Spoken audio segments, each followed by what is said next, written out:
ఏమన్నా డాక్టర్ గారు మీకు సోమవారంకి లెటర్ ఒకటి ఇచ్చి వెళ్తాను నేను. సోమవారం ఇన్ఛార్జికి.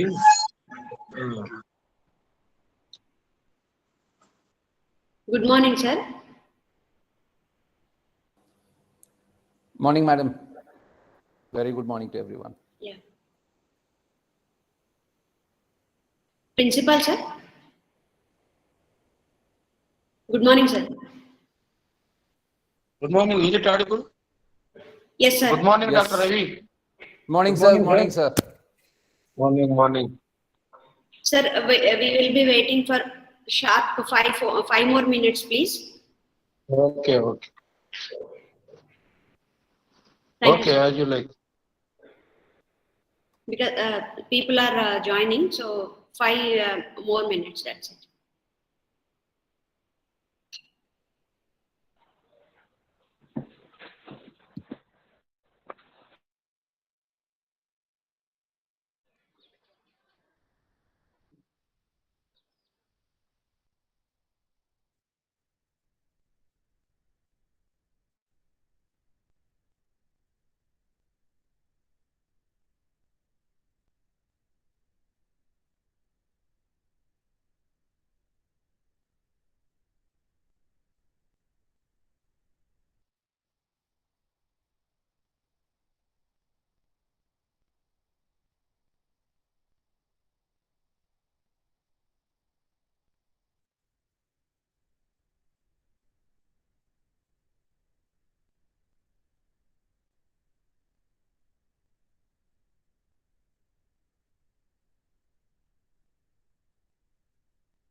Good morning, ma'am and sir.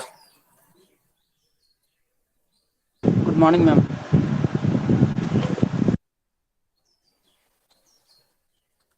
Good morning, ma'am.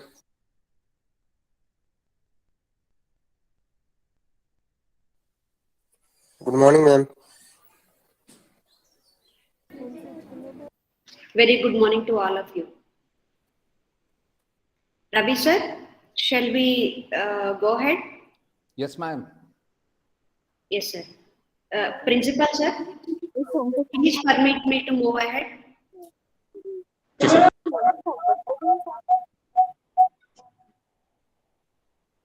I request to all the delegates to kindly be in mute and off your video.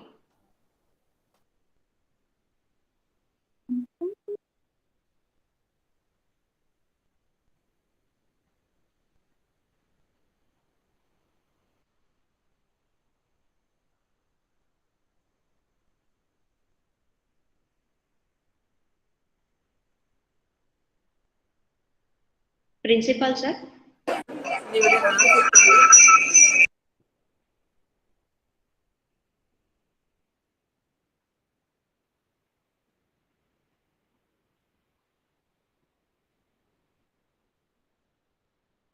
Principal sir had left the meeting, ma'am.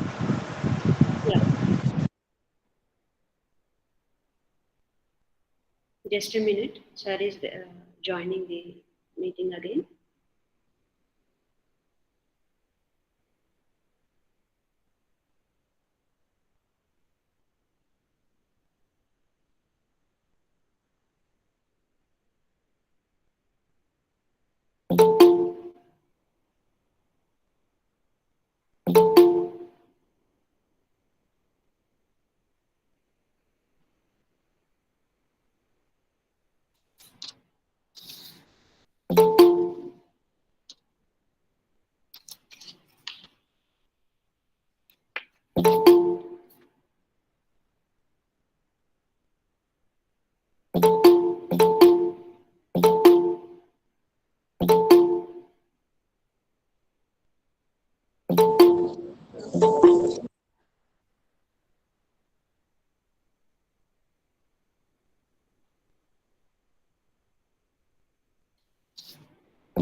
Okay, Dr. Pawar, please go ahead.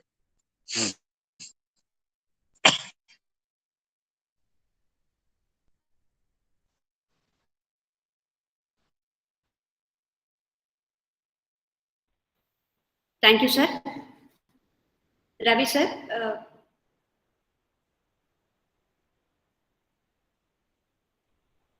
Yes, madam. Sir, please come into video mode. Okay. Yeah, here I am. Thank you, sir. Thank you, ma'am.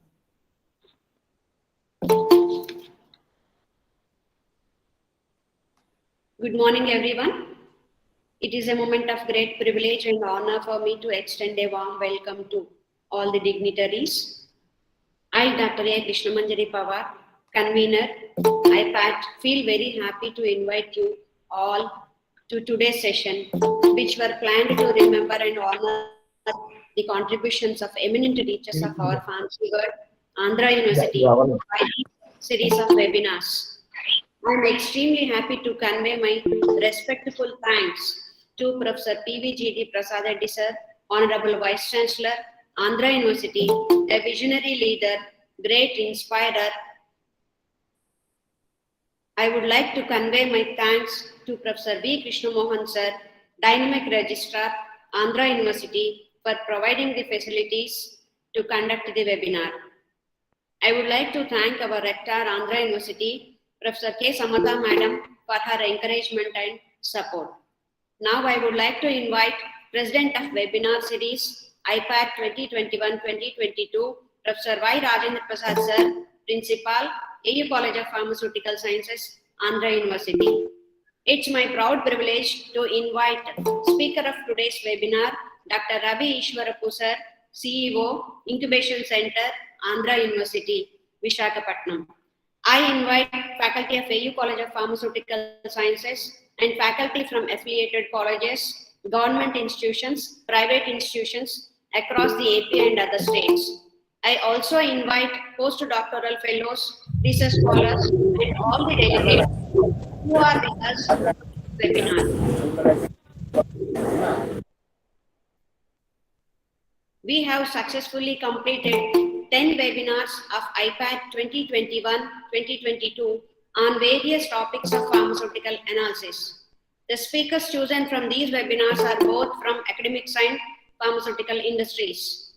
And today, we are in the 11th National Webinar of IPAT 2021-2022.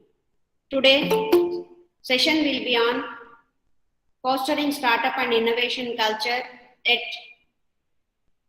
Andhra University, focus on pharma-based startups. I am extremely happy to share that for this webinar that we have a total of 499 registrations.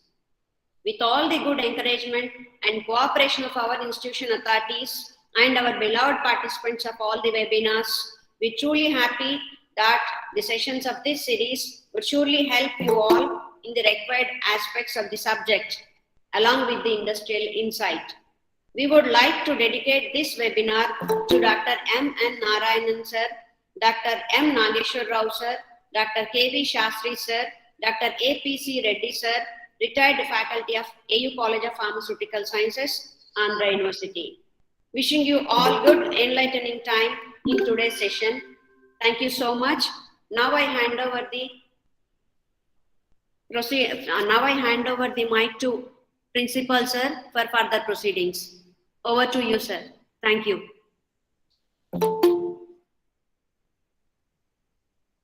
Sir, unmute, sir.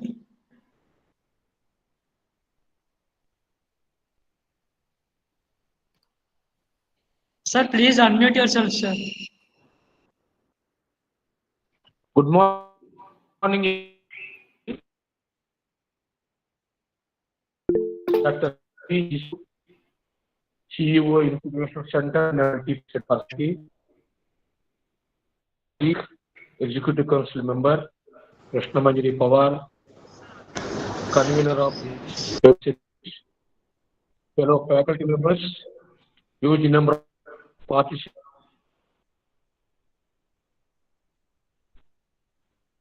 Once again, a very morning to you all.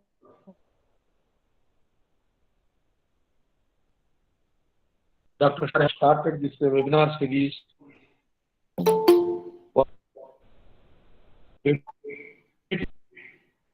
for the excellent services contributed by former faculty members so far. And this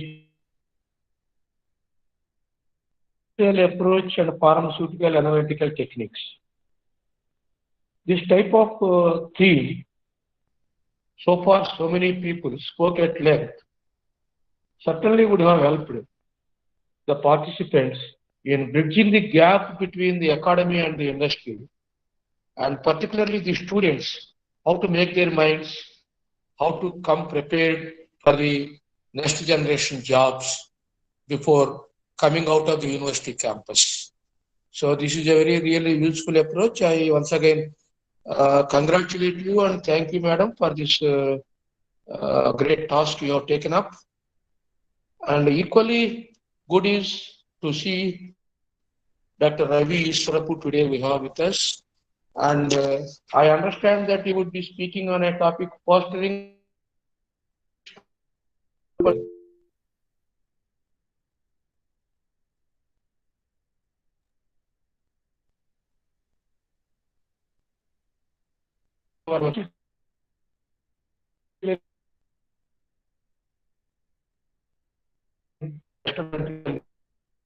And many ideas. And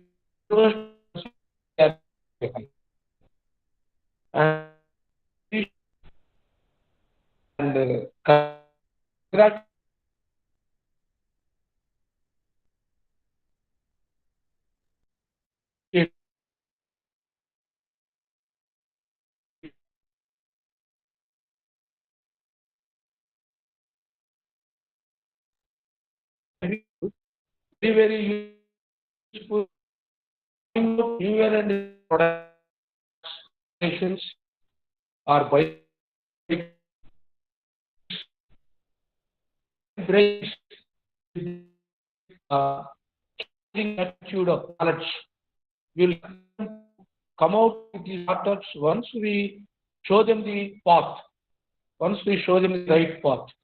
And in our university, And in our university, we are starting a pharmaceutical testing laboratories along with startup concepts. And Dr. Ravi Ishwara used this facility also to encourage our students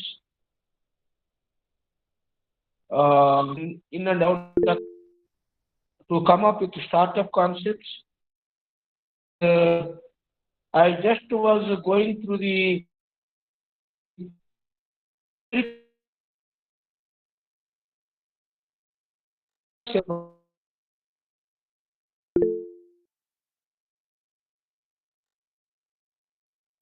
very much behind. India is behind, science and technology is very less. So if you properly invest in another research, definitely it is a big milestone to our Indian economy. And in that sense, the talk of A makes a lot of sense.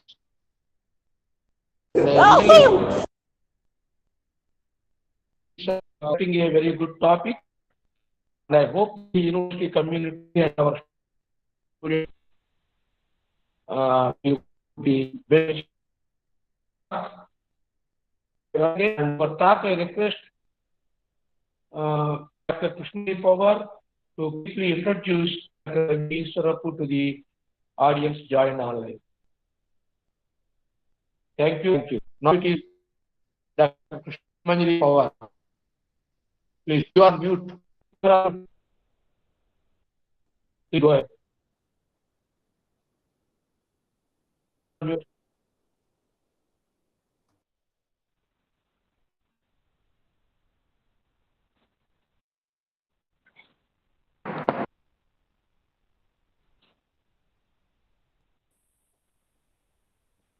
Pawar, you are mute.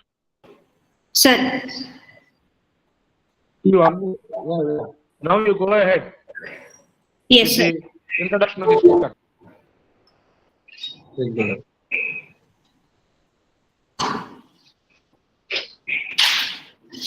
Your on?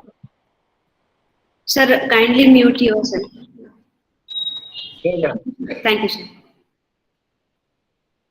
Sir, now I would like to introduce our today's speaker, Dr. Ravi Ishwarapu, sir, CEO Incubation Center, Andhra University, Harvard Manager Mentor, MS True Research, MBA, BE, CEO, in Andhra University Incubation Hub, Visakhapatnam, India, CXO, turned entrepreneur, business consultant, strategist, and investor, and a very great speaker. And Dr. Ravi pursued his Master of Science in Management and Information Systems at Institute of Science in 1998. Sir completed his Master of Business Administration in Marketing at AU PG Center, Kakinada in 1994. After completing his Bachelor of Engineering at AU MSN PG Center, Kakinada in 1990. Sir has tremendous experience of a total 23 years in entrepreneurship, strategy, deal management, management business, and IT operations and corporate quality across the globe for a large IT company and lead business process re-engineering. Sir is rendering his services as Director, Schematics Tech, IT Product Development and Services Startup, Director, Antar IoT, Home and Industrial Automation Product Startup, Director, Interview Buddy, HR Tech Startup, Director, Alco Partners, Startup Mentoring and Angel Investment Firm, Director, Pina Fortech, US-based BPM company in healthcare, Board Member, GIE AP, largest non-profit organization connecting entrepreneurship ecosystem, Chairman Advisory Board, ITAP, IT and ITES Association of Andhra Pradesh. For his achievement, he was conferred with awards such as NASCOM Innovation Award, Best of the Best Chairman's Honor Award of General Motors USA, CIO Award for Exceptional Performance at OnStar Corporation USA. Sir has an expert in vendor management, requirement analysis, global delivery, project management, program management, and many more. Sir, now I invite Dr. Ravi Ishwarapu, to enlighten us through his talk on this platform. Over to you, sir. Thank you so much, and we are so privileged to have you on this day. Oh, thank you, madam. A very good morning to everybody. Thank you for the elaborate, say sort of my details on my career and where I am now. Thanks to Principal Garu, Rajan Prasad Garu. Thank you so much. Great platform. See a lot of enthusiasm, lot of participation. Pretty good. Excellent work, madam, in being able to get so many people to come on board and then be part of this initiative. I think a great one which would help people understand what's happening in the future. Okay. Quickly about myself, just to add to what madam was saying. Okay, I was, yes, like I was an engineer, management graduate. One disclaimer, I'm no doctor because I've done only my 3 years research from Indian Institute of Science and then I am Bangalore. Okay, did my executive MBA from Harvard, but never completed my PhD, probably will do so soon. So I'm no doctor, so first disclaimer. Second big disclaimer that I would, or condition that I would start off this meeting with is, I'm no science guy. I'm no pharmacist. You guys are the experts out here. I'm not trying to come and tell you what drug discovery is or drug trials, or I'm not talking about getting into the details because you are the subject matter experts. All I know about pharmacology, being an engineer, especially a mechanical engineer, and then a management graduate, working all over the place. Okay, my last corporate role was, I understand, because we handle a lot of businesses, including pharma business, as part of my last corporate role, which I was the chief of quality for Tech Mahindra. So I was handling pharma clients like Pfizer, Johnson & Johnson, AstraZeneca. So a lot of huge pharma majors for whom we take care of technology needs. And then another big exposure to pharma or biosciences is my first startup was in healthcare. It was a medical coding. I was running an ICD company. I hope you know what WHO and ICD, International Coding for Diseases, and clinical documentation improvement and other stuff, which is where we were largely recruiting pharma students and getting them trained. Basically, what you need is to be good in starting from anatomy to physiology, then getting into pathology and also pharmacology. You're more or less like the latest and greatest of what is happening today, and you are pretty much up to date because you're coding charts that are coming from hospitals from the US, because these would have terms which are latest. Because I, along with my team, will also have to attend every October. There's something that is driven by CDC of in the US, Center for Disease Control, Atlanta, where I have to go and sit and listen to all the latest stains that have come in, the new procedures that have CPTs, we call procedures, and other things that got added to the medical terminology in the last 1 year and are going to be a part of the coding system going forward. So I understand the systems or anatomy, a little bit of physiology, you talk lymphocytes, I understand a little bit of it, but I'm no expert in that. You guys are the experts. So I'm here more to connect you to the pharma industry, the startups, the innovations that are happening as of today.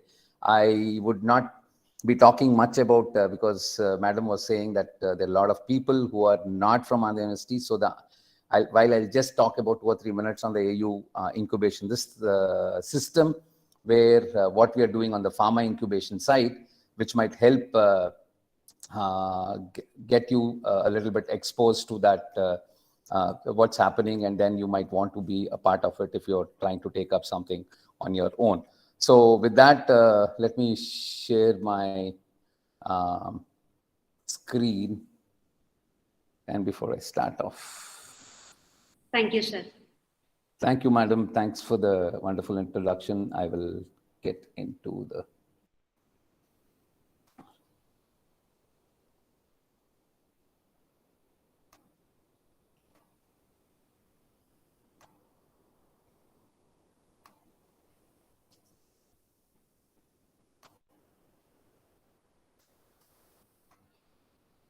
Madam, is my screen visible? Yes, sir. Okay. Yeah. Okay. Thank you. Okay. So a very good morning to everybody once again. I know I hope you had a good Holi yesterday. So, and it's a day between two holidays, which is very difficult to hold on to people to, but at least I see there's a good level of participation. Yeah, that's a good sign. So I go forward. Pharma industry, I'm talking about very basic stuff. You know what it does: basically discovery, develop, produce, and market pharmaceutical drugs. You know, I very specific when I said pharmaceutical drugs, not the other thing. There is you have Ayurvedic and other stuff, homeopathy and other stuff, but I'm talking about pharmacy, allopathy, which is we are talking about this, and then which basically gets administered to people, patients, either through third-party systems like hospitals or self-administered. And the aim is to basically cure people, vaccinate them, or to reduce the impact of certain symptoms. This is a huge market. This year, it's supposed to be USD 1.43 trillion, which is pretty huge.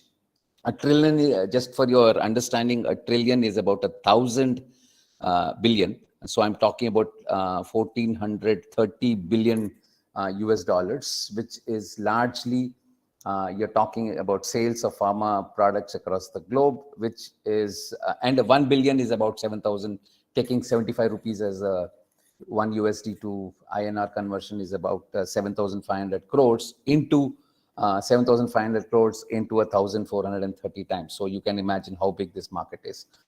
And when I'm talking about this market, I'm only talking about pharmaceutical drugs. I'm not talking about medical devices. I'm not talking about the healthcare devices that have come in, add-on stuff like you have the Fitbits and the smartwatches which control all your vitals of your health. All that stuff. I'm not talking all that electronic markets or the medical devices. I'm just purely talking about the size of this market on the sale of pharmaceutical drugs. That's it. So which is a huge market. Largely market leader is Johnson & Johnson, which is about 80 plus, about 84, 85 billion, which is, again, when I'm talking billion, you multiply it by 7,500 crores. So Johnson & Johnson leads the whole system with about 83 billion. So now, just giving a timeline of how the pharma industry has evolved. It's basically, they're talking about 754, where in Baghdad, you have first the Arabian pharmacists, where, nothing was patented. It was basically some sort of early signs of people coming to a specific person for remedies to find some solutions, not to a doctor, but to a drugstore sort of a thing. Slowly, that concept got evolved. Then I'm not at the top is all the different events that had helped in the formation and the growth of the pharma industry. So even we're talking about the big things, discovery of insulin in the 21, and then the penicillin in 28, Alexander Fleming, who's the most revered person in the pharma world. So the post World War I, pre-World War II, then British and US companies started getting into commercialization of penicillin and other stuff. So that's when things started getting in, and DNA discovery 63, then all these things started happening, and then the regulation started coming in, and with WHO being there, being the biggest regulatory, and then trying to put the procedures and policies across the world in place. while US FDA, Food and Drug Administration, started 1938, then WHO came in later. But slowly things started. I'll not get into this because I think most of you know what's happened over the period of time. And now we are in a situation, we have TRIPS and other stuff that have come in. And then we are in a situation where we have a framework where things are controlled.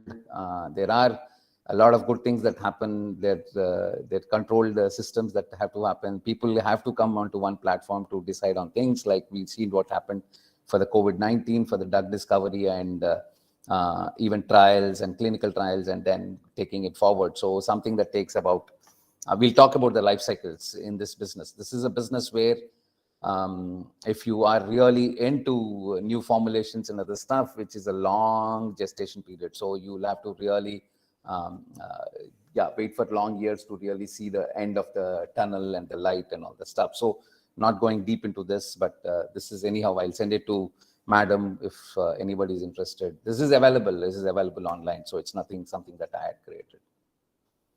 So pre-patent era, so things were pretty haphazard. People used to come up with their own stuff. It's like what we have, the chitkas and all the stuff that we have, we talk of in our own parlance. You people where your grandmothers, mothers and others give you those sort of medicines when you say stomachache, the little bit of temperature, or a small. So we know there are certain medications that used to come. This I'm talking about pre or around the 1890s era, where people used to even these are sort of the advertisements that used to come in. So this is what you see. Even cocaine was not regulated, so toothache drops was basically cocaine based and other stuff. So like today, I know we have California accepting certain drugs which are medicinal use, like I think I don't remember, is it cocaine or okay, let me not get there. So anyhow, so this is the time that it takes. If you're screening about 10,000 molecules and creating one medicinal product, the wait time is huge. Unlike any other businesses, this is a very long gestation periods for making money. So right from day zero, if you say, that's when you already have an idea and you have already worked on it and you are ready. You file a patent, then you get into preclinical development. By the time you're done on that, it's already 4 years gone, 4 to 5 years. Then you start your phase 1 of your clinical trials, 2 and 3 clinical trials. Then you establish efficacy to the specific patent that you have filed and formulation. Then then you register and you get your authorization, then you price it, then you talk of reimbursements, which is again in US FDA norms. You have to get how much will you get paid for that over a period of time, because you're the only person now owning that specific patent. So price regulatory authorities will also come in as to how much you can price it, and some of them are called again. If it's a generic stuff, then it's different. If it's orphan drugs, I hope some of you have heard of what orphan drugs are. Orphan drugs are basically things which are drugs that are produced for specific diseases that are not very common, very rare. So the consumption levels of that specific drug is low. So just to encourage people to work on those specific drugs and then produce them for those specific diseases or viral infections or something that come up. So the government encourages these people to get into that, and ensure that the reimbursements are good enough so that they are able to take care of the costs of drug research and discovery and development. Is they make good an amount of money for the amount of effort, time, and effort and time spent on developing that specific formulation. So that's the price regulation and reimbursement part of it. Then of course pharmacovigilance, huge this thing with respect to regulations and ensuring that you are adhering to the norms and the regulatory framework before you can go and then start producing. And then you have up to 20 years before your patent expires, and you can get a supplementary protection for another 5 more years, and up to 25 years is where you can make what do you say, money out of it, and then it becomes a generic this thing for anybody to use the formulation, like today's paracetamols and other stuff. So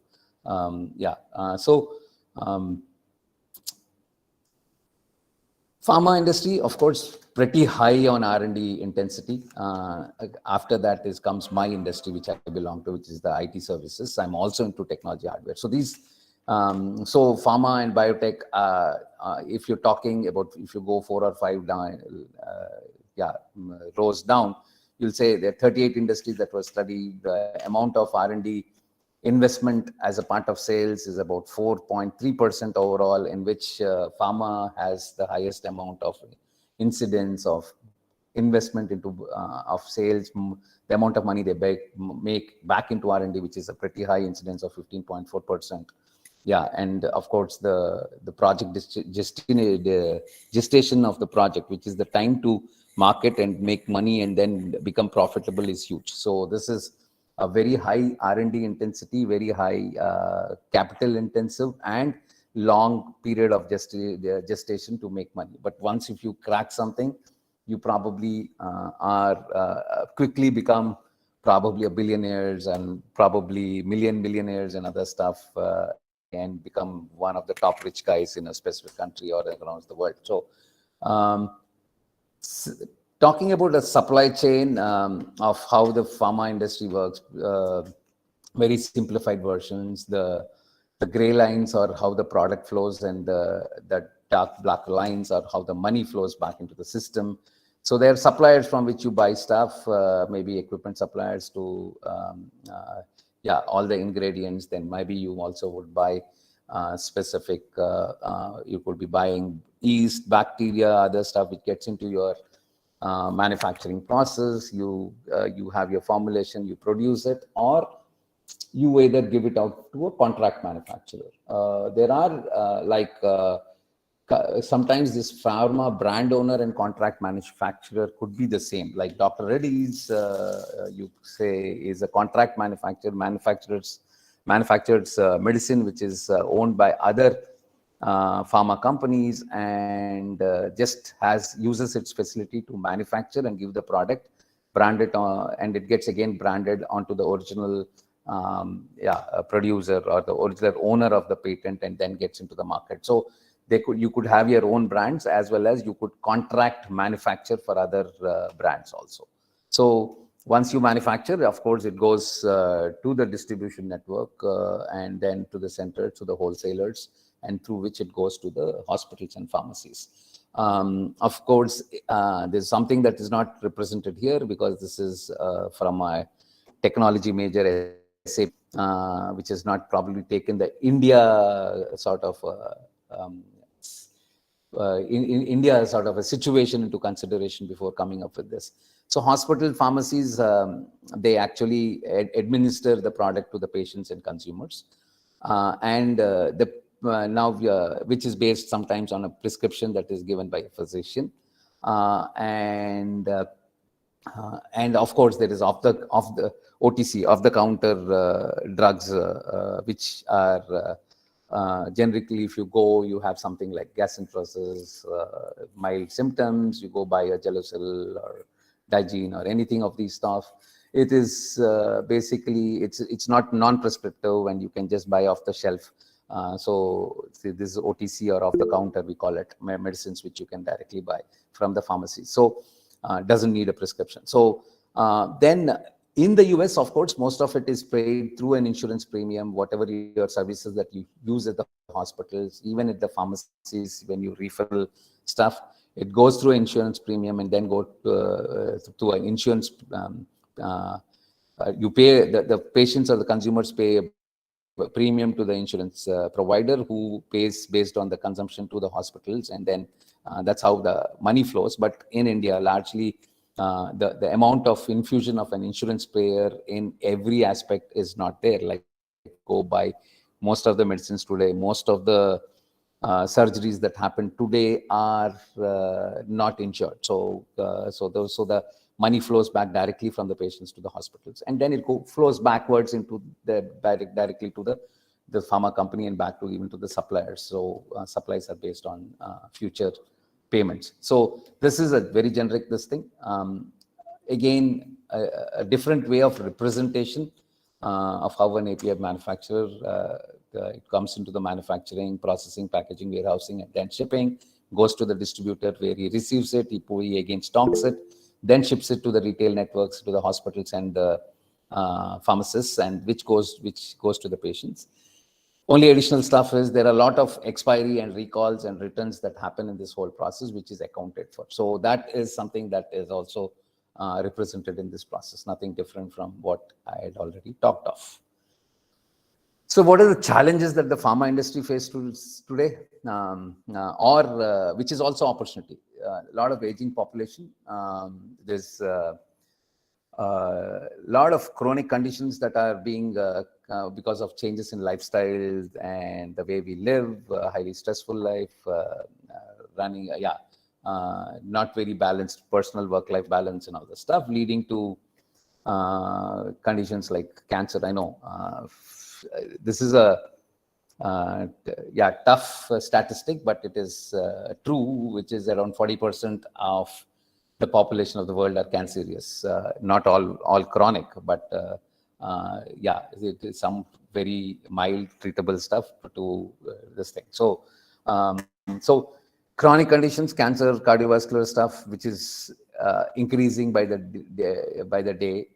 All this, again, the new infectious diseases that come out like the COVID, which, see, the top three have a lot of impact on the healthcare system. So as these things start increasing, the need for the healthcare system to be able to take care of the patients at an affordable price becomes a big challenge. So that's the big challenge that I'm talking of, while it is an opportunity for the pharma industry as such. So comorbidities, increasing patients, because dealing with as part of my medical coding, I've dealt with big hospitals in the East Coast, like Johns Hopkins. You're talking of Mount Sinai, where the presidents go to get treated in the US, Beth Israel's and other stuff. So when this is a big condition, especially for pharma students who would want to get into medical coding sort of a thing, to understand the comorbidity impact of and its impact on reimbursement, or how much money you get paid. A big difference in the India, would see my basic observations, India versus US. I was also every Sunday morning, I play tennis and then do a lot of a little bit go to the gym. So I work out a lot along with a few of the doctors. There's one doctor called Dr. Shantarao, who's a surgeon. So we were talking about this comorbidity and that impact on the reimbursements. Like, for example, a person who's going for a hernia operation. It's a rate card in India, like a hernia operation, it will cost you so much. It's about 60,000 something. They come up with some amount and say this is what it will cost you to get yourself operated. In the US, it's not like that. It's based on your history and your symptoms and comorbidities. You could be having hypertension, you could be a diabetic, you could be having what is that coagulation, which is blood related issues and other stuff. Again, I'm sorry because I don't know the terminologies pretty clearly. So depending upon the complexity of the person to be treated, if you're a very healthy person, early age, you have no issues, health issues, then the cost of your treatment is lower than a person with comorbidity. So that is a difference in the way you and hospitals, when they come to us and they give us the patient charts to code, based on which the reimbursement is dependent upon. These comorbidities have to be properly identified and the code has to be changed. Like a high BMI has a big impact. Pretty much in the pharma world, when a person is treated, you have to ensure, like when you go take a person to a surgery, that their sugar levels are under control, their high BP levels are under control. There are all these things, and what are they allergic to, and all that conditions have to be predefined. But in the Indian conditions, it doesn't work that way, but US pretty much that. So the reimbursements change that way. So today you find that there are increasing patients who have multiple issues or health issues that combine and make it more complex for treatment and even drug discovery and all that stuff. So that customization of a drug towards a specific condition, the variables start increasing. If that's the same person with diabetes, if the person is pregnant, if the person is this, you see all these conditions, right? When the pamphlet or the all the literature that comes along with a drug, that if you read it, you'll see you'll have to do all these clinical trials on different conditions and different types of people and then give out. But what happens if the person is 3 or 4, she's pregnant, high BP and a diabetic, then what will happen? So there are certain conditions maybe you've not even tested. So that is, it becomes more and more complex. So that's a challenge in the drug discovery phase. So re-emerging infectious diseases like MMRs and other stuff that come back and then come to haunt you, and then you'll have to be prepared for those things.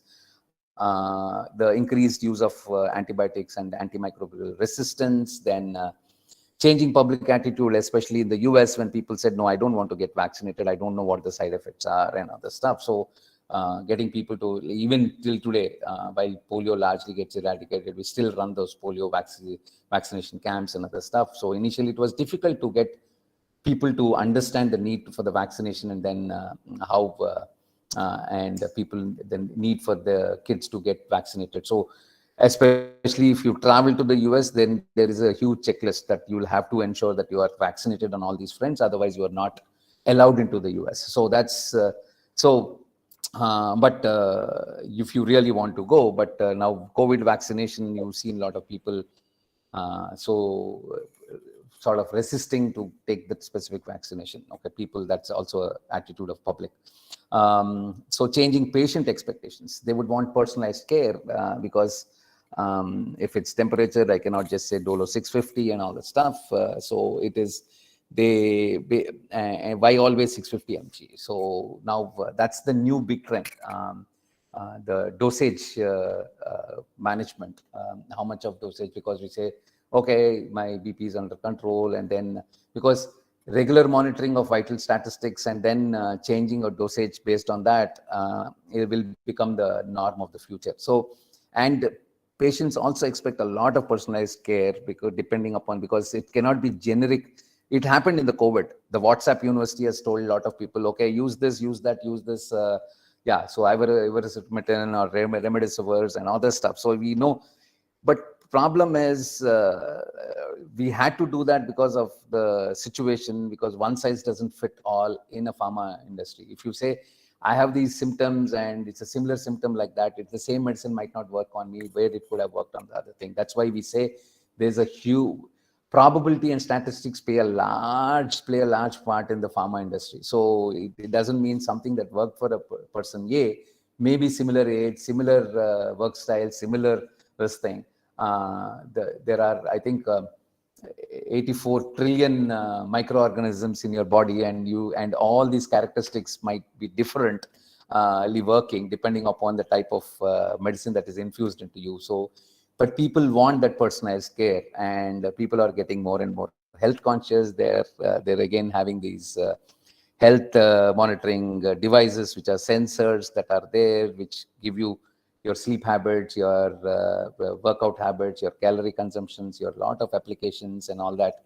I have apps which I say, morning I had 2 idlis with sambar of so much quantity, and this, and it's my calories for the day are counted, and I then keep a track of how much calories I burnt, how much calories I this thing, and then I try to make a balance like that. So that's all becoming more and more common now.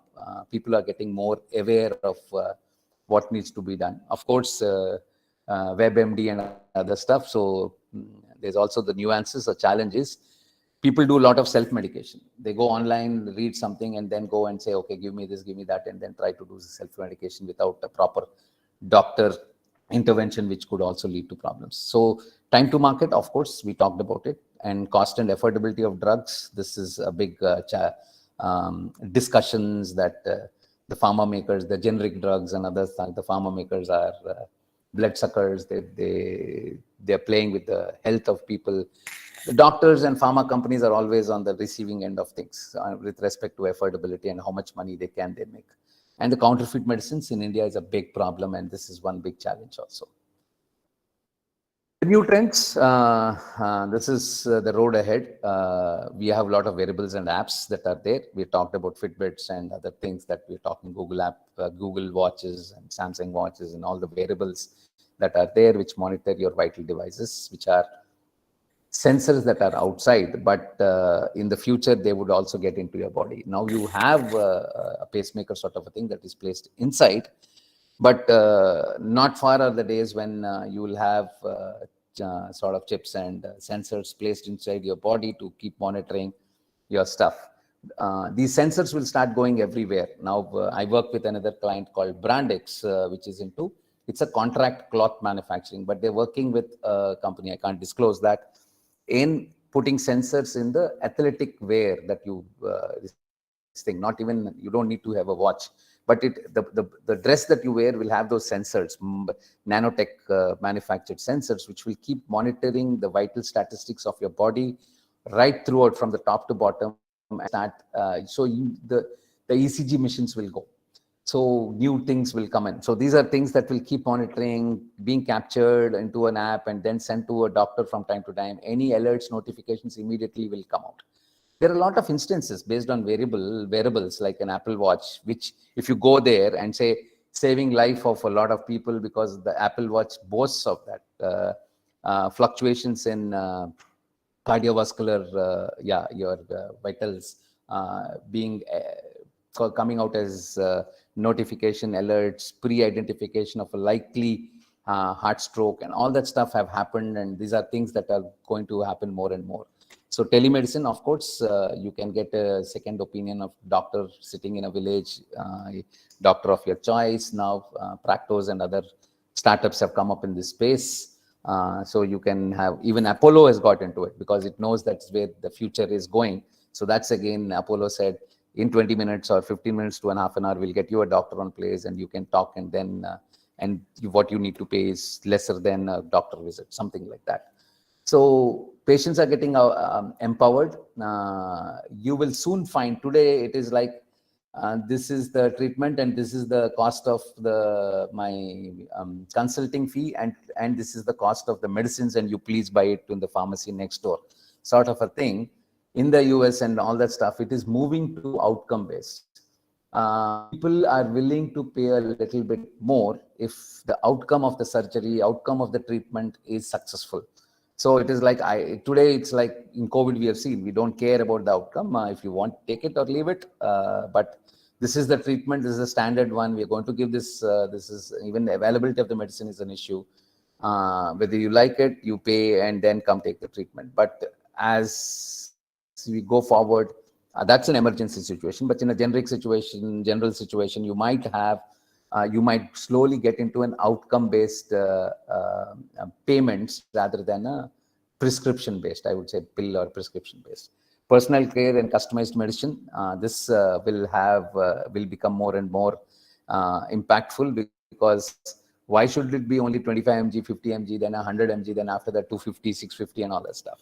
Why can't it be, okay, it's coming down, okay, oh, tablet, break it into two, put a half and all that stuff. So, or if I have these specific symptoms and I want a medicine which has this compound in it and of this gram, you will be getting those things where there will be a lot of collaboration across value chain, because you just cannot get that custom medicine made, because today it is standard stuff. There is standard weights or the percentages of each of the component that goes into a specific generic or a formulation or all that stuff. So that will change. 3D printing of medicines will start become slowly available, maybe start from the West world, and then depending upon the change in composition, you can make that medicine and all that stuff. But that requires a lot of regulatory approvals.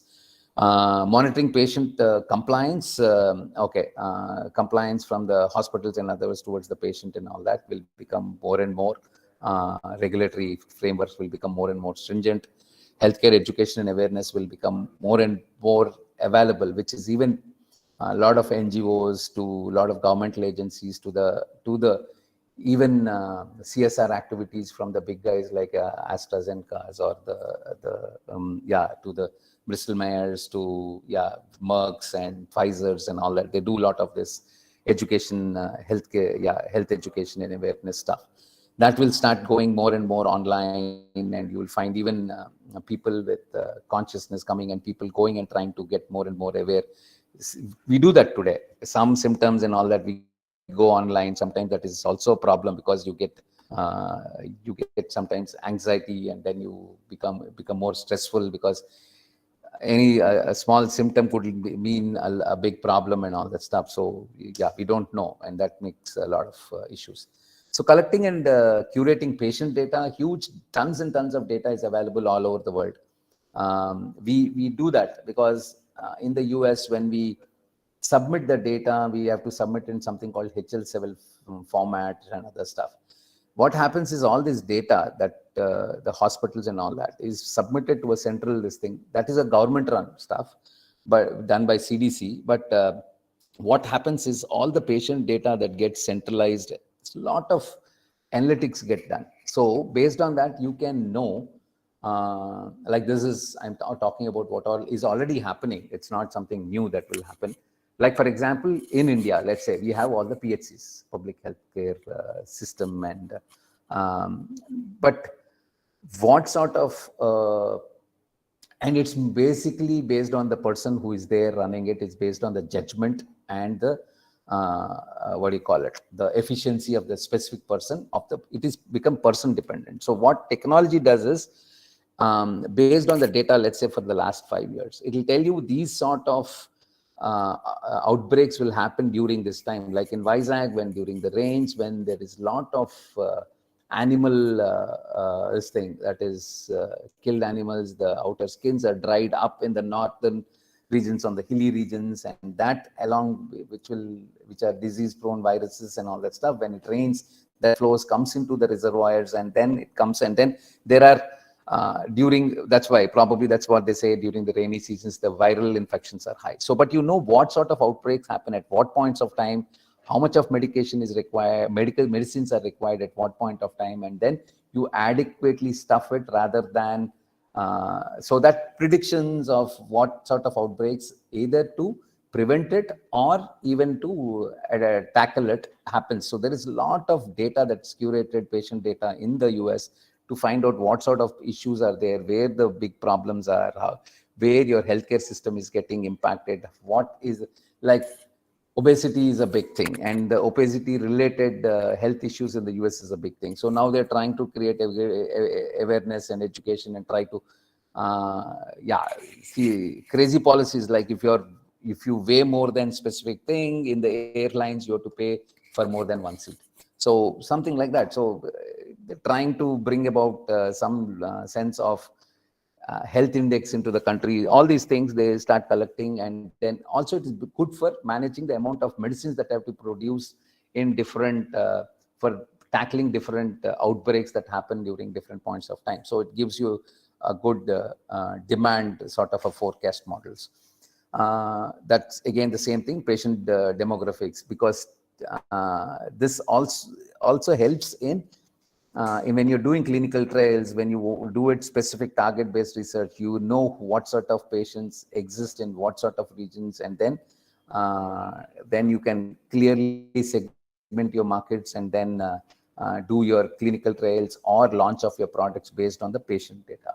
So that is already done, while that's the trend that is already in this thing. Then there are advances in science and tech, which is artificial intelligence, deep learning, machine learning, augmented reality, virtual reality, sensors, and IoT. So since I have a company in this, and we work with Dr. Reddy's, we work with Novartis, I talk a little bit about that going forward. As we go forward, then I will talk a little bit about that. So, okay, immunotherapy, because again, largely for treatment of cancer, is becoming, trying to use your own body to fight cancer is something that is a big trend that is happening now. A lot of research in that area. Sensor therapy, of course, sensors which are placed inside, outside, and all the stuff will become more and more common. Gene therapy, which is gene and cell therapy, which is becoming again a big area of research. And for even for the pharma companies to get into it. Serialization is also a big concept. There's a 2023 deadline by DCUS or something. There's a DCUSCA, some regulatory body, which is basically, this is to counter the counterfeit medicines. Today, it's a big problem in India. Even I think you, as people who are in the pharmacy, literate people, if you go and buy stuff, you will not be able to differentiate between a counterfeit versus other thing. So maybe if you might have, I'm sure in India, we all would have used the counterfeit medicine at least once in this thing. Because the amount of counterfeit medicines in the Indian market are pretty high, and we really, that's a big mafia, and movies around it. But serialization is using new technology like RFID, QR product, what is say, barcode systems, sensors, and other things for serialization, and what is the product serialization. So there's a tracking of the product right from the place of manufacturing to right through the supply chain till the place of consumption, which is to the patient. Today, I think it happens with the COVID medicines. So I'm not very sure, but I think that it's where it happens. But so they're trying to make that prevalent and sort of a mandatory this thing by 2023. But because of COVID, would have probably been extended for a year or two. I've not really studied deep into that. So what are the big disruptions that are happening in the pharma industry that are coming up? The 5 potential disruptions that we're talking of. This is from the Deloitte research. Deloitte has done a research on this, and then this is from the Deloitte research that I picked it up. So first is research related to prevention and early detection. Then 2 is with basically customized treatments. Then curative therapies, you're talking of very precision precise interventions for specific symptoms. And then we are talking about even using digitization or digital therapeutics, which is going to be common. So what is prevention? Okay, you trying to like the COVID vaccines. So the vaccines, the genetic testing to ensure that things do not happen, and then you are protected from certain things before they even happen. So yeah, so and of course microbiome and nutrition related research is also something that's going to have a major disruption. All these changes or the innovations that are going to happen in this are going to change the way we administer medicines and treat patients. So customized treatment, again, I'm saying stratifying your data means diseases means where, at what points of time, how many people get infected, and then creating those predictive models to help in the customized treatment and giving tailored dosing and drug regime. So this is what is going to become the next new this thing, because stratifying disease means stratification is not just only based on region. I'm also talking about age levels, because COVID again was a stratification that was made based on the age demographics. Below 18 years can be neglected for now.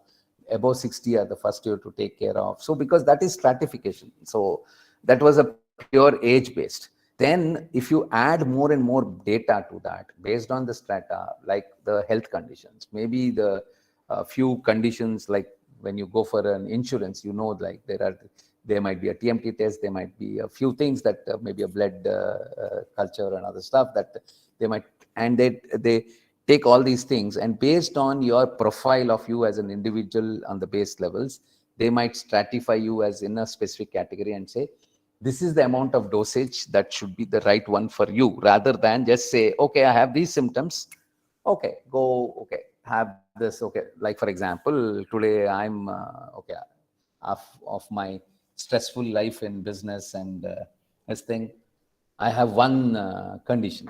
Thankfully, it's still not a comorbid guy, but one condition, which is hypertension. To be under control, I'm given, forget that name. It's the brand name is what I remember. Also 40, but what is the composition? The compounds is what I forget. But sometimes I used to have very bad, what do you call it?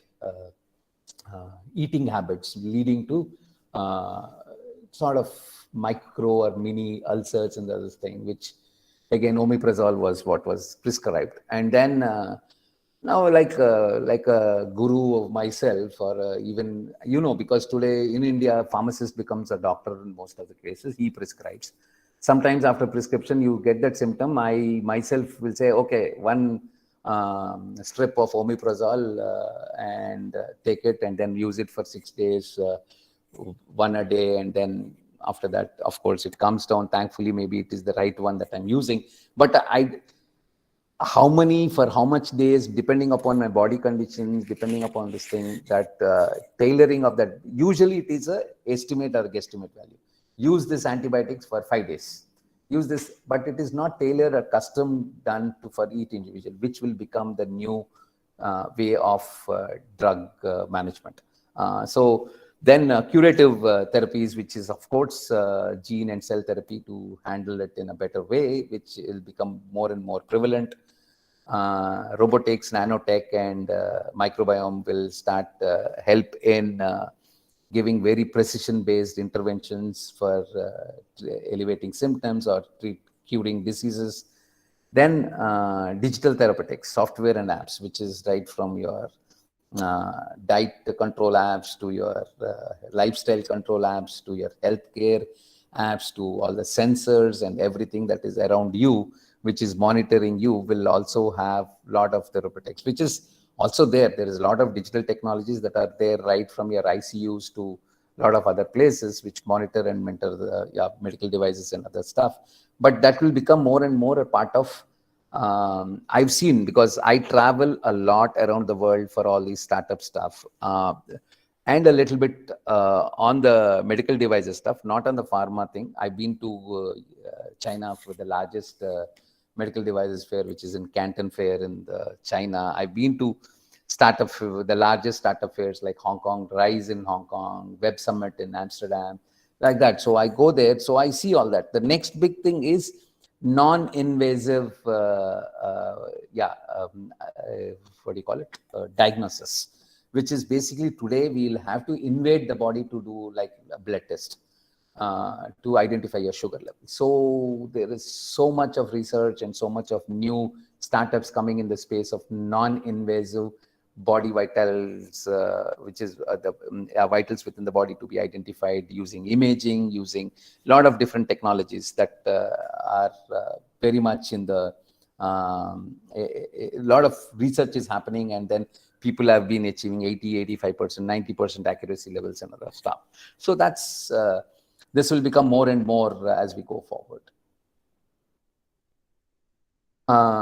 So, and again, now the mapping of the disruptive forces to the different diseases and where they're, which is on two axes, which is that whether the disease is of low prevalence as of today or highly prevalent. Is it a genetic disease or a very complex and multifactorial or multivariable sort of management sort of a disease?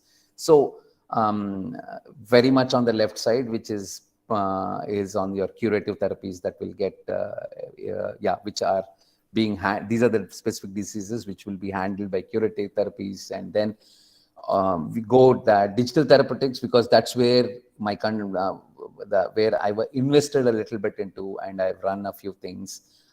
So heart disease, depression, obesity, these are all app-based, these are all sensor-based. These are like heart conditions and all that, because continuous monitoring of my calorie burns, my sleep cycles, my heartbeat rate, SpO2 levels, all that currently, even BP and other stuff is currently being managed by my smartwatch. So Those are also a few here. I wouldn't get more into this, and especially custom treatments will happen a lot, which is which is on the Alzheimer's and diabetics and other stuff. So which is very specific to a customer, and it cannot be a generic stuff for everybody, every common this thing. Then early stage cancers, of course, a lot of interventions and early stage detection, and then to avoid getting into a very chronic cancers, stage 2, stage 3s and other stuff. So, okay, what are the impacting technologies that are going to impact the pharma industry going forward? So I know this is a lot of technology out here. This is my comfort area. I know not yours, but maybe some of you, if you are doing a research related to that using data, so you would probably have that. But I think I forget people when you. Today, what happens is we all as departments work in silos. Silos is we work in individual this thing. Pharmacy works on its own. Computer science department works on its own. So, but there's a right opposite to my room is the bioinformatics lab. And I hardly see any pharmacy guys or biotech guys sitting here and doing anything. So, which is a sad thing. So, I would be more than happy, because this is something that before I might forget before I finish, to do that collaboration between these departments, because there are a lot of, I heard from Madam that there are a lot of research students on this call, and they might be struggling in handling data or coming up with some algorithms or models, intelligent models, which will do some predictions. So please reach out, and then we will try and come up with a system where you can collaborate and do a joint probably research, paper writing, or even into a joint research or a PhD program. So that could, I think, very much be possible, can help, because Madam is there. She's a part of the EC member boards within the, I'm talking within Andhra University. I know there are a lot of others, but I'm, as a startup a person who is into the incubation center and managing the startups, I have also a lot of interns who are from a computer science background and all that stuff. There are companies which are data analytics companies which are in my incubation center. Data Foundry is one big thing which is into AI and data analytics for pharma. They work with the US companies. So connect with these people, because these are the things that will really have a big impact. While you might be in your fundamental research, then I think, but still you will have a lot of data to handle.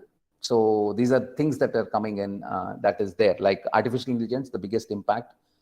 Next comes big data, because there is tons of data. Like if you're talking in the US, you have EMRs, electronic medical records. And unfortunately, India is still not started, because if I want to have a history of my medical conditions and my medical history right through my life, I don't have a digital record. It is only my memory and or my mother to a certain extent. After that, I take over. When I become old, it's my kids who will go and tell the doctor, sir, these conditions, sir. Or your own storage. You will have to go and tell the doctor, sir, when I was 15 years old, I had this. When I was 16, 17, 21, I had this and all that stuff. So there's no medical record. You have to tell the doctor about everything, what you are allergic to, what you are, what medicines that you are this thing. Like, for example, Perinom was a medicine which we have administered to my sister when she had a small problem, and that reacted. And quickly, because luckily the doctor was there then, but it is never in our records. I don't find it. So if she's normal, she goes to a doctor. Today, the doctor, what do you say, jokingly calls her Perinom baby. But when she goes to a doctor for any treatment, she'll say that this is the medicine that is not good for me and all that stuff. But let's say if she's in a condition of unconsciousness, and then there's nobody to speak up. In India, there's no records. But in the US and other stuff, there's huge amount of data that is there, which can be collected and managed. And from that, you can bring out meaningful insights. So, and again, APIs and digital platforms, which is when you do a lot of your drug research and discovery, there are platforms which are available where you can directly use them even for your pharmacovalence and other stuff. So the regulatory stuff and all that, you can go online. These are available on the cloud. Please don't get what do you call it? This guy is talking a lot of tech terms. What is this cloud? Simple, where you are not doing all the storage and computing on your own system, but it is outside, like your Gmail. Or, for example, this call is being recorded on the cloud. It is not being recorded in either Madam system or any of the other university systems. It is being recorded in Google Cloud, and Yahoo is also on the cloud. So your videos and everything is on the cloud. It is where you can access them from anywhere at any time. That's it. So don't really get confused. Oh, cloud means suddenly something big term. It's very simple. So the real world evidence, I'm talking about the top 5, 6. So anyhow, cloud computing is there, then Internet of Things, cybersecurity, biometrics, augmented reality, virtual reality is those glasses that you wear, where this is largely used for patient treatment, worker or patient awareness, and even people, we use that on the shop floor in the Dr. Reddy's and others, where people, to understand the production processes, we use augmented reality, because seeing is believing and seeing is better learning than teaching. So we use that. Blockchain, I'll go there, which is digital ledgers, which is largely used for tracking the medicine right from the point of production to the point of consumption and backwards for the cash flow. These are all called digital, digital ledgers. So everything is tracked. 5G technology coming in, virtual reality, augmented reality, more or less in some quantum computing, where you have too bigger data to handle, and then this thing, robotics, of course. Real world evidence is a big thing that's happening, because out of the when you're doing your clinical trials, what happens is you do it on a specific this thing, but either during or post clinical trials, which is happening with COVID now. They're trying to do a RWE right across, trying to find evidence of acceptability, efficacy levels on a huge data set, which is a real world evidence of how that specific vaccine is working, which is coming up with, again, you have the vaccines of different types. The virus being used as a part to treat itself, or there is a different something external to fight the virus, all that stuff.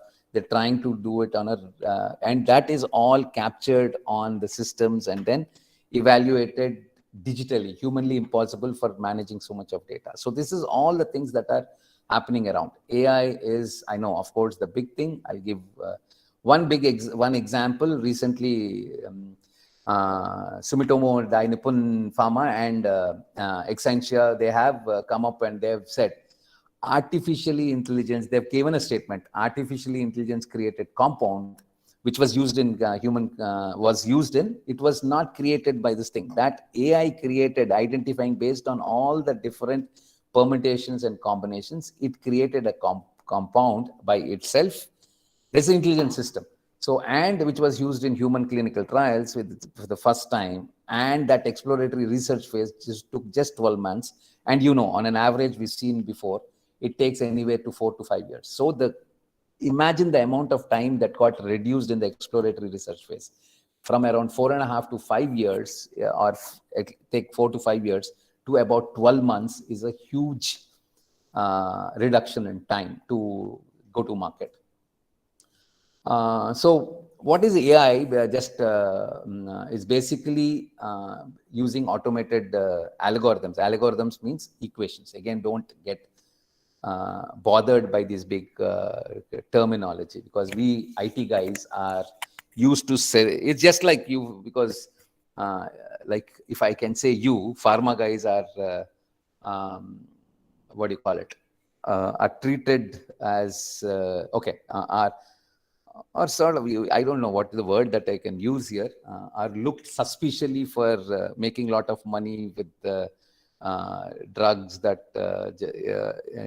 we are also looked at suspiciously for making too much of money by giving a lot of jargons, which means probably means which are probably very simple and this thing. So, and I come from business management. We live off presentations and jargons. So don't go bonkers by when you see things like algorithms. Algorithm is nothing but an equation, X, Y, Z, multiple variables. And then if I say predict GDP for next year, I have to take what are all the variables which are impacting and what is it likely, or predict, because they're doing like IIT Kharagpur professor says COVID next this thing is in June and it is going to peak and this is how many probable cases. These are all prediction models. These are all nothing but algorithms, that models. So AI helps in coming up these models, and traditionally what people were using human intelligence is now made automated. That's what AI and ML will do. So in drug discovery and trials, it is basically helps in discovering new drug molecules, or to basically, and that for to target based drug validations, because you have a target based customer segments or patient segments, and then or specific treatments on the specific conditions, so that it will help. So matching the data for that molecule towards the specific conditions and how it has worked in the previous conditions and all that stuff, it helps you in that drug discovery and trials to reduce a huge amount of time. One of the which I've just now talked of. Genomics, of course, mapping genes that are responsible, or again cells or gene therapies stuff, responsible for creating certain diseases, and then map that molecule to a specific target base, and then effectively cure them. This is all quickly possible when you start using artificial intelligence. Then the drug repurposing, because today there are a lot of drugs which are evaluated, like remdesivir was never for treatment of COVID. It was bought in, it was for a different purpose. Girard or what was Gilead or something was the pharma that is the owner, and that was bought in and then repurposed for a different this thing. Or so that is something that again artificial intelligence will help you do.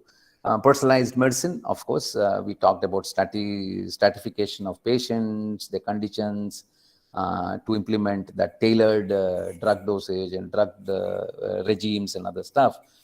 So that also artificial intelligence will help you identify what sort of this thing, and also to keep a track of response rates, which will, because today all the responses to a specific drug with respect to your bodily temperature, your blood pressure, your all these different levels that can be monitored through sensors that are placed outside or inside your body, will start getting this thing, and then the personalized medicine stuff will start kicking in. So that again, artificial intelligence and ML will help using that, which is of course overdosage or unwanted dosage, which might have an impact on your kidney and other stuff. It can be reduced. Diagnosis, of course, to collect, process, and analyze large volumes of patients' data, which is probably that's what some of you research upon, to come up with specific insights as to what's happening and why it is happening. Is it a gene related, or is it a specific environmental condition, radiational? You don't know anything that is good, because something that is because of the water, specific tooth related liquid fluoride content to the tooth decays and all that. So you start establishing these things, right? So for that, again, artificial intelligence is used. Predicting epidemics, we already talk of that. When is epidemic? We did that for COVID, the different outbreaks. Now again, it's, they say there are specific countries like Italy, China, a few Korea and all that stuff. Then again, the number of cases are increasing, but we do not know about the mortality rates. That's again data. See, this is all data. We have seen COVID has also shown the importance of data analytics, and what's happening, and decisions based on data analytics, closing a country, change of the policies based on the numbers and all that stuff. So it's all digital tech that has enabled all that stuff. Quality drug product development, of course, cause-effect, we call it fishbone diagrams or cause-effect relationship diagrams between process parameters, which will help in quality drug product development, because different parameters, temperatures, and different how you manufacture the product under different conditions. I've been into doctorate of quite a lot of clean rooms and other stuff, and then those inside how the bacteria free, because we have to implement our products inside the process area, and how do we ensure that they are bacteria free and they will not accumulate anything, so everything has to be covered. So there's a lot of this thing, but when you're talking about what is the cause and effect, when you do all that stuff and predict things, then you are able to control the process parameters for quality, not even product development. I'll talk about one of the cases where during the supply of the product, also the quality, ensuring the quality of the product delivery. We'll come to that. I have a slide on that. Clinical monitoring, of course, help manage patients remotely and adjusting their dosage or the drug, whatever the dosage and interventions, and modulating them regularly, along with monitoring the severity of the symptoms, and send alerts in case of emergency. All this is possible through technology and AI and ML. So that's the new thing. Manufacturing process improvements where human errors have taken out. So we ensure that those things don't happen. We see anything that is abnormal, immediately it is flagged off, so that the wrong product doesn't go, or you get rejected because by the FDA when you supply to the US and other stuff, in the sample tests and other stuff. So, of course, marketing and supply chain, it also helps where to sell, how much to sell, at what point to sell, how much of what different formulations you have to make, so that your demand for that is right, and you're not making too much of a specific product which may not so much of demand, whereas you make too less of another thing where there might be huge demand. How much of to keep store, how long, how much is the consumption cycle. If I'm making some, let's say 100,000 packets of 10 tablets of so and so grams, and then I put it into the market, like even Dolo 650 suddenly huge demand, but if you continue to do that, maybe the demand will go down. So how much of you should you stock, how much you should make, where you should stock, what is the consumption pattern, what are the expiry dates, how do you first in first out, all these techniques, everything is artificially managed and without human intervention, so that the drug that is produced first will have to be consumed first, and the drug that is with the latest expiry, which is the latest from manufacture date, will be sold last, so that you're selling a drug which has lesser expiry time earlier than the drug with a longer expiry time. All this thing is enabled through technology. Okay, this is what I was talking of, serialization, which is basically at the bottom is the technologies that are used, and the infrastructure that is needed in the middle, and right across from the supply chain to the precision medicine, how to ensure that the counterfeit medicines are not administered to the pay, or are taken out from the system. So there is they use cloud, they use a lot of data integration. Means because as the product is moving across multiple stages, from the pharma company to the distributor to the wholesaler to the retailer to the hospital or the pharmacy, which is the retailer, and of course, and then to the patient, there is no tampering, or there is no counterfeiting medicines that are coming into the system. Again, we talked about blockchain, which is digital ledgers where it's highly encrypted, people cannot make any changes, so there is a backward accountability, how much is made and how much is sold. Because counterfeit medicines means if let's say Dolo 650 is counterfeited, if 100 lakh or 1 crore of strips of Dolo 650 have been made by the company and then they're put into the market, but if 1.2 crores of medicines have been sold, is something that are available in the market, is some problem. Somebody has made 20 lakh of counterfeit medicines. So, and then the system keeps learning on these variables, and then keeps telling the companies, okay, do this, don't do this, and other stuff. But largely, this is serialization is to counter the counterfeit medicines. So, yeah. This is something that we have done to the Ministry of Health for completely tracking the cold supply chain of medicines, which is we use sensors and satellite communication. We aggregate the data. It's simple. Forget about all these things. Basically, what is told to us is when these um, uh, uh, vials which have to move in the cold supply chain, which is at a specific temperature, you have to ensure that the temperature range is maintained right through the cycle till it is given to the patient.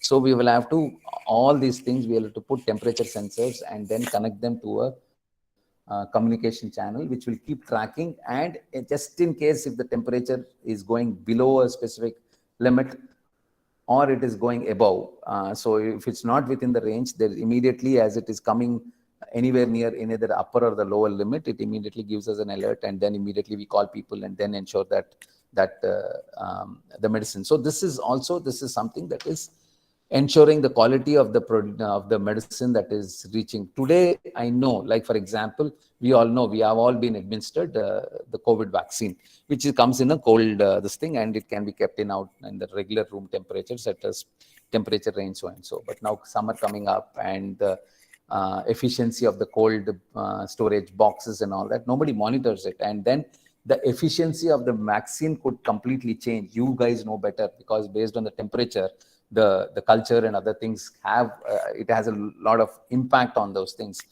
At least I know bacteria, yeast, culture, all these things have a lot of impact based on the temperatural changes. So this becomes very important, and today that tracking is not available in the Indian context. So Ministry of Health is working with us, and we are implementing some 30,000 units to start with in the southern India. So this is one other case where what we have done with at Dr. Reddy's. I'm just talking of digital transformation initiatives. So this is a system that is next to all your vials, the machine that does all the precision, this thing, robotic machine, or the automated machining, automated vial filling machines and all that stuff, where people are they're standing next to this thing and then ensuring processes this thing completely in a bacteria-free environment. So this is where then things are happening. They're monitoring stuff. Suddenly there's an issue, some error comes on the machine. They have to go to the manual. It is available next to them. They have to input some data, how many this thing. So they have to ensure that bubbles don't come in this thing. So if there is any defect, this thing, they don't need to call somebody again, this thing. So it's there right in front. They raise all these issues, and it comes to the outside world, and what is production data, everything is right at their fingertips, and we give them all that. If suddenly there is somewhere where there's a doubt, they bring up that video and watch it, and then see and make changes accordingly. So and we also put sensors on the equipment around, so which is also giving the continuous feed on the health of the equipment, so that, because once you start a batch and somewhere something happens and you stop the batch off in between, that whole batch, that whole costing at least a lot of nearly a few lakhs to a crore plus of this thing in one batch will go for waste. So continuous monitoring and seeing that all these parameters, especially process parameters, are all being taken care of. We implemented this. This is the photograph of where we have implemented in one of the Dr. Reddy's, we call it FO7. So that's where we have implemented it, FTO7. So we have implemented it, and it is going across all their 14 plants in Dr. Reddy's. So yeah, coming to I know it's nearing 11, so I will quickly finish. So these are all, there's a lot of startups that are coming and challenging the big old huge giants, which take 10 to 12 years for a drug to be put into the market for general use. So there are a lot of these startups in the digital therapeutics, pharma supply chain, insurance and benefit, genomics, consumer health and wellness. This is 2019. I know the latest. I've not got the latest. There are providers, then there are diagnostics, providers in administrative tools, the specialty care, primary care, virtual primary care, clinical tools and all that stuff. Then diagnostics is imaging-based diagnostics, which is, that artificial intelligence in imaging, which is especially in radiology, is a big thing now. Identifying early detection of cancer, which could not be detected by human eye by looking at those, the images can be detected. And there are, again, a lot of units that are there working in that image analytics. Then other diagnostics, again, I'm talking diagnostics where non-intrusive, non-invasive diagnostics, again, a big area where people are working. Pathology, Path AI is something that I've come across, I've talked to these guys in one of this thing. They are now $1 billion company. They're a unicorn.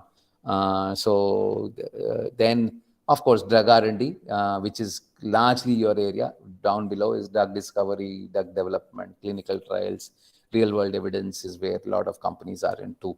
So this is a little bit of the then artificial intelligence in healthcare innovation. Again, you see analytics, mental health, nutrition, personalized healthcare. There's so many companies that are there. Then fertility and reproduction, then imaging, clinical trials research, preventive care, digital health and software, which is basically you have all these companies which are into sensor-based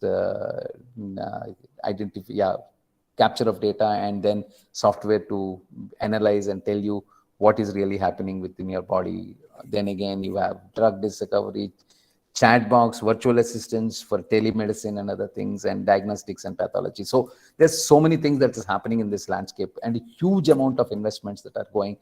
Pfizer, AstraZeneca,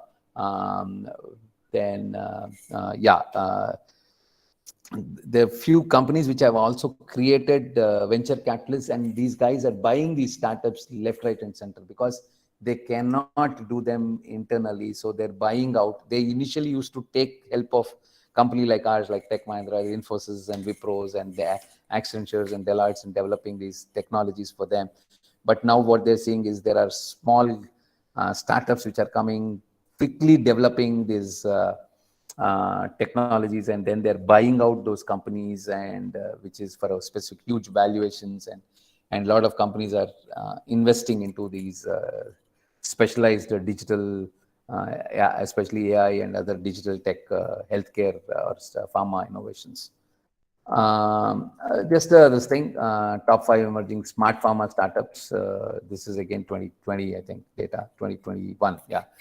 BitBio, which is into cell therapy for discovery. There are 2 in from India, which is Selenivo Technologies, which is into pharmacovigilance, which is all the compliance and the regulatory framework stuff. And and then we have RealMet, which is into anti-counterfeiting ledger, which is the blockchain and IoT is what they use, or RFID and other stuff to counter the counterfeiting or anti-counterfeiting of medicine stuff. These are 2 from India, which has been identified as things that are emerging smart pharma companies. Then you have bioprocessing, which is Ufractionate, which is a German-based into yeast, bacteria and other stuff as an input into the pharma stuff, which is quick and fast producing stuff. Then TagBox is track and trace the whole supply chain. Cell therapy is BitBio. Then top 5 pharmacology. There's tons. If you go keep searching, there are all these things. Not anybody from India, most from the US and the Europe, which is AI-based drug discoveries, antivirus, Dalriada, which is basically a small molecule discovery, this thing, Epiodine, which is receptor pharmacology, sleep apnea, Apnimed, which is again a famous thing on the sleep apnea, sort of sleeplessness and cure related stuff. Then Fox Biosystems on therapeutic. So there's so many new companies that are coming, and we'll hear to the regular Novartis and Johnson and Johnson and the big ones, the Pfizers and the AstraZenecas, or the Bristol Myers and other stuff, GSK, of course.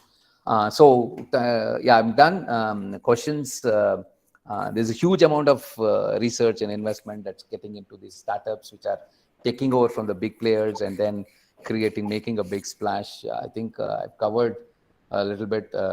Apologies if I've talked certain terms without good knowledge on the pharmacology side of things or either the pathology side of things. So please excuse me for that. Those are my details. Anybody would want to reach out for any help or more information, more than happy to talk and help out. Yes, open for questions. Dear technical team,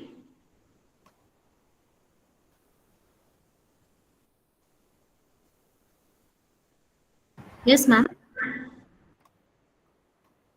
kindly check out quickly if we have any queries. Yes, ma'am.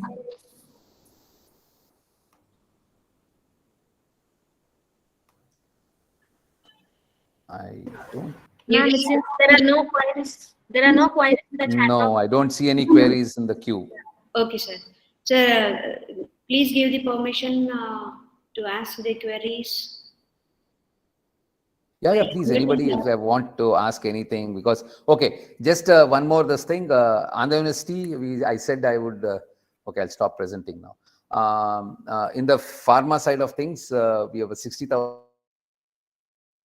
pharma food testing. We call it R&D center, but it's an incubation center that we have already built. It is, we are in the MOU stage. We will be commercially working AU incubation hub along with Ramki. We initially were trying to shortlist between Ascent, Aurobindo and Ramki. Probably we'll be going with Ramki is what we have decided. Together, we would be running this as a incubation center with the latest, of course, just like a Bionist Aspire Center in University of Hyderabad. So is on a similar scale. It's though that's about 20,000. We are talking about 60,000 SFT out here. A huge bio incubation space is what we'll soon have in Andhra University. And anybody interested is we're more than happy to welcome them and then be a part of this thing. So we provide all the basic infrastructure along with the both wet lab and dry lab facilities, and which is pay per use. Yeah, there's Venkat Satvi raised a hand. Venkat Satvi. Dear technical team, please allow them to speak up.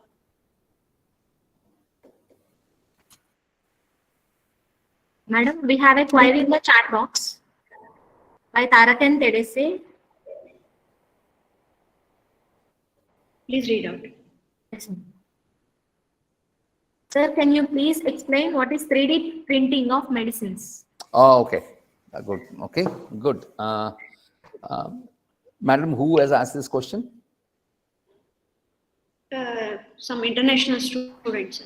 Oh, okay. 3D printing. Okay. 3D printing is today what happens is you put in a design and then you put when you want a custom design to be built, you can actually have a robotic at your end, and instead of manufacturing and transferring that whole pre-manufactured stuff right across the globe to the place of consumption, somewhere near the place of consumption, you have these, like for example, easy one to explain is, let's say, injection molding, plastic stuff where you need a specific type of a box that in a specific shape, which is only available with a specific composition, let's say something like this.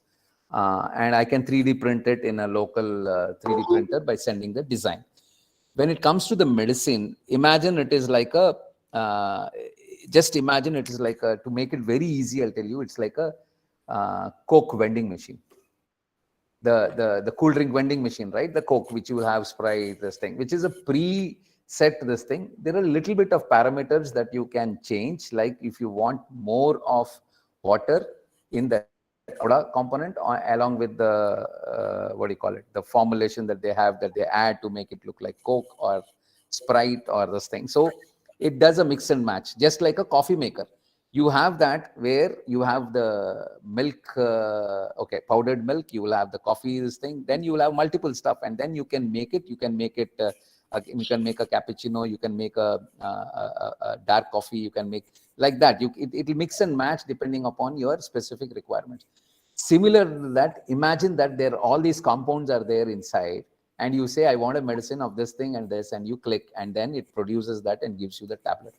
Imagine that, and remotely, and not going to this thing, which is, again, I said, there's a regulatory framework around it, which will have to be this thing. But under guidance, this will what will happen, because this is where the future will be. People can 3D print their own medicines in the pharmacies as per the dosage. Now you don't need to stick with 25 mg, 50 mg or Dole. See, because I wouldn't say a pharma, what you say, a paracetamol like Dole as a brand. Today it's not Dole. I'll say Dole 650. Why should it be only 650 and it's for everybody? If my intervention will have to be only 300 grams, why can I make Dole 300? I should be able to, which 3D printing will enable. I hope I answered that question. Thank you, sir. Thank you, sir. Anybody would like to talk with Ravi, sir, please? You can unmute yourself and please, you can speak up with sir.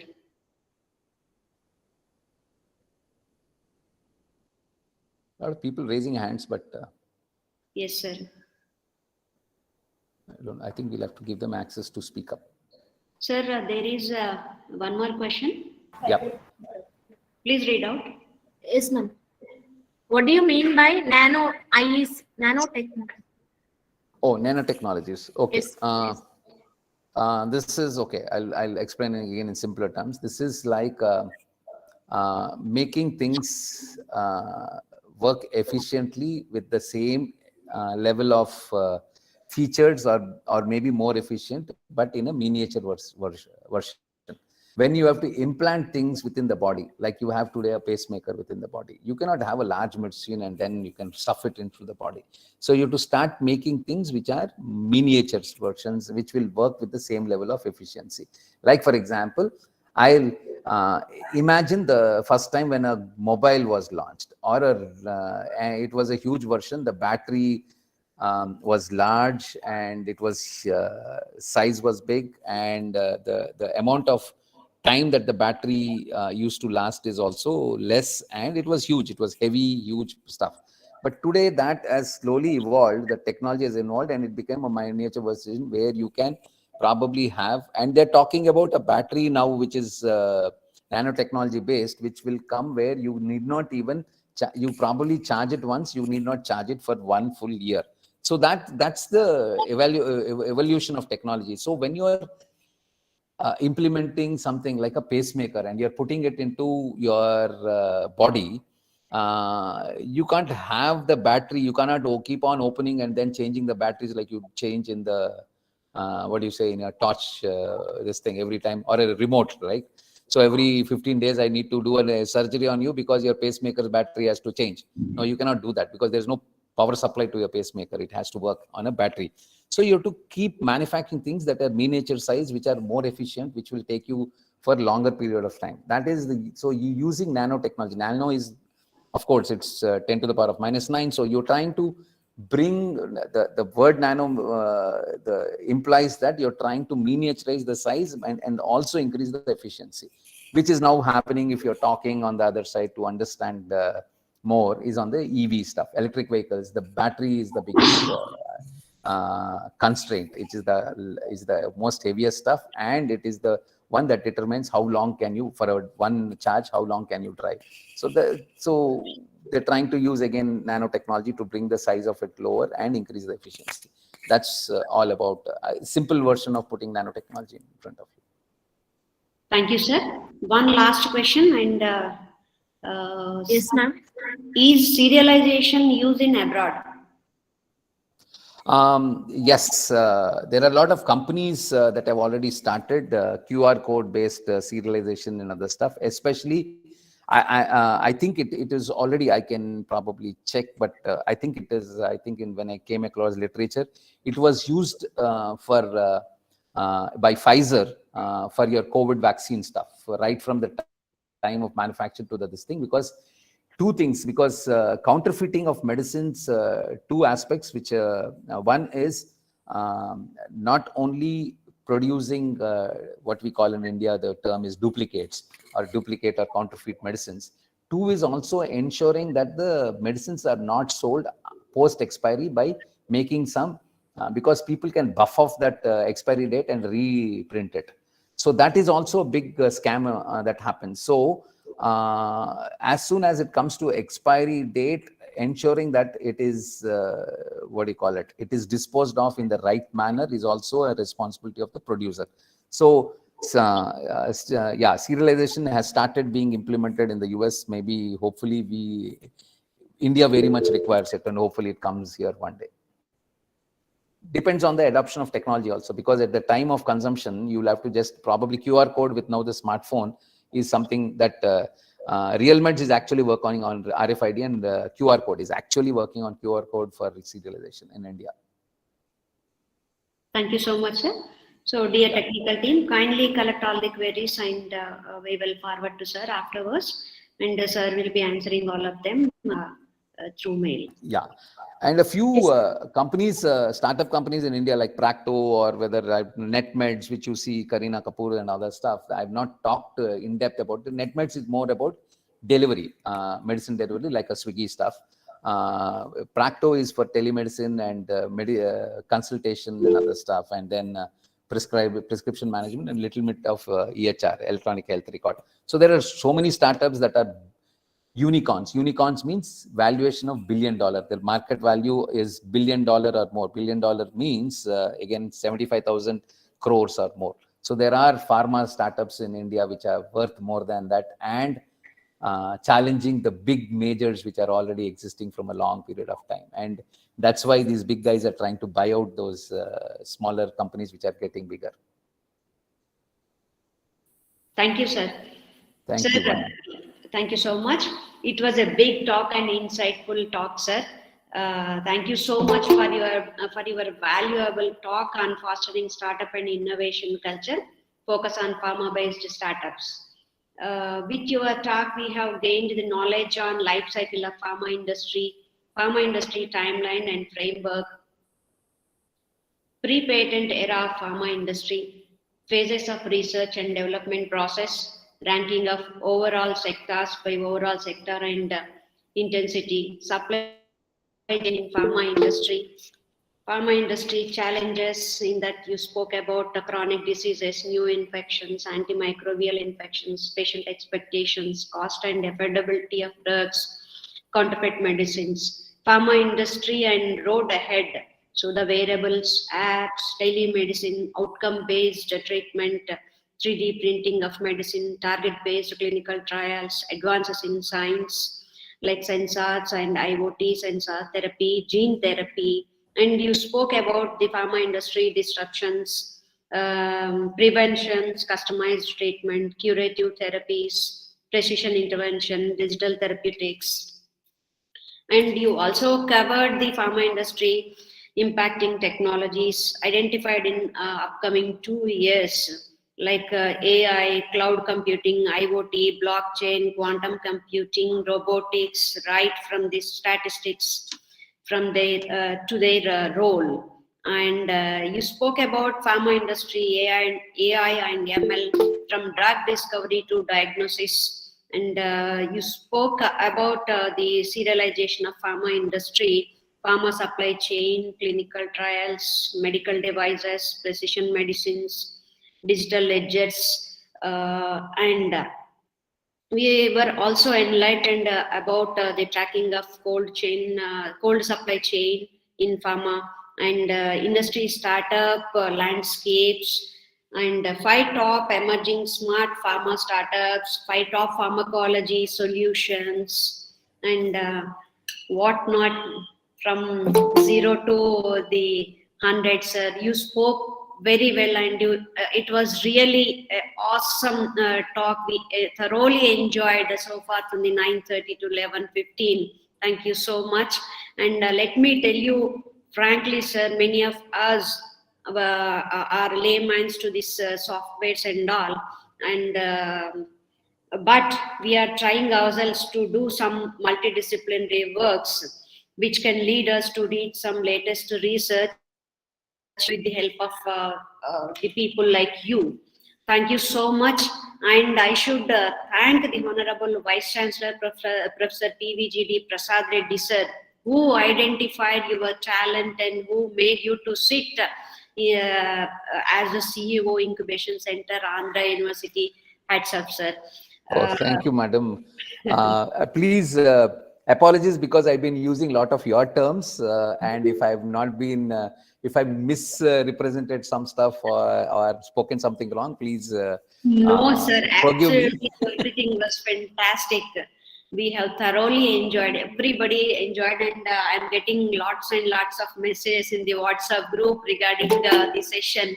So I'll let you know all the feedbacks to you Yeah, afterwards. that's very important, madam. At once you 40 plus, whatever age you keep learning. I'm sure I've done some mistakes in this session. I would like to know what, or I would like to know what would have been much better, where I did not do good justice and some stuff like that, which would help me do better in my future. So I would love to have that feedback, madam. Thank you, sir. Now I request Indira to kindly give a formal vote of thanks. Yes, ma'am. Good morning, sir, and good morning, ma'am.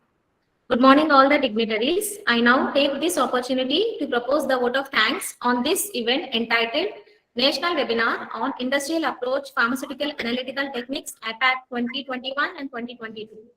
To honor the eminent teachers of our pharmacy world, Dr. M.N. Narayan, sir, Dr. M. Nageshwar Rao, sir, Dr. K.V. Shastri, sir, Dr. A.P.C. Reddy, sir, retired faculty, IU Corps, Andhra University, Visakhapatnam.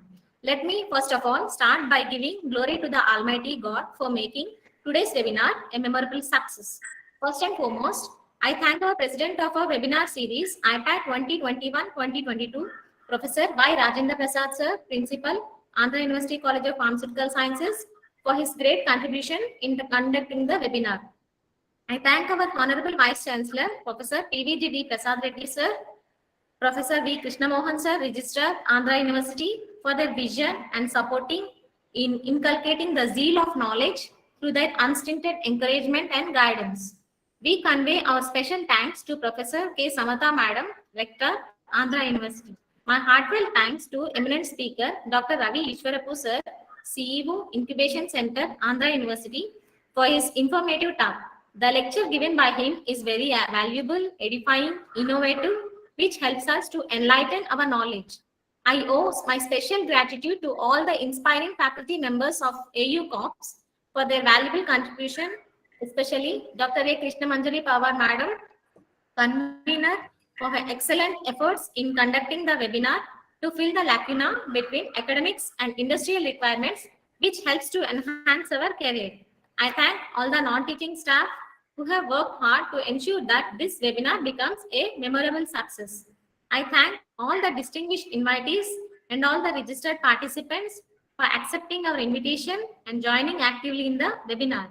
I express my special thanks to Professor K. Ramasudha Madam, Director, AU Computer Center, and her team members for their wonderful support in organizing the webinars and our virtual sessions conducted in the university. I thank the members of print and electronic media for showing interest in covering the events and all good hearts who work behind the screen. Last but not least, I thank you, my friends, for your cooperation in making this webinar a grand success. Once again, thank you for all your attention. Thank you, sir. Thank you, ma'am. Thank you. Thank you so much. Thank you so much, sir. Thank you. So, yeah. Thank you. Thanks. Wonderful initiative, madam. All the best to you, madam. Great Thank work. you so much. Thank you. Thank you. Have a great day. You too. Thank you.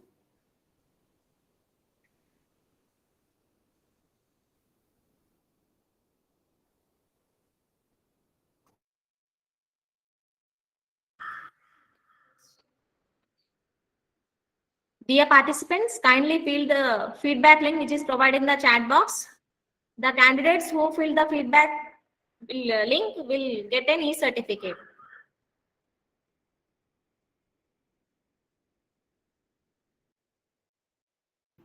Thank you so much.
Dear participants, thank you all for joining the webinar.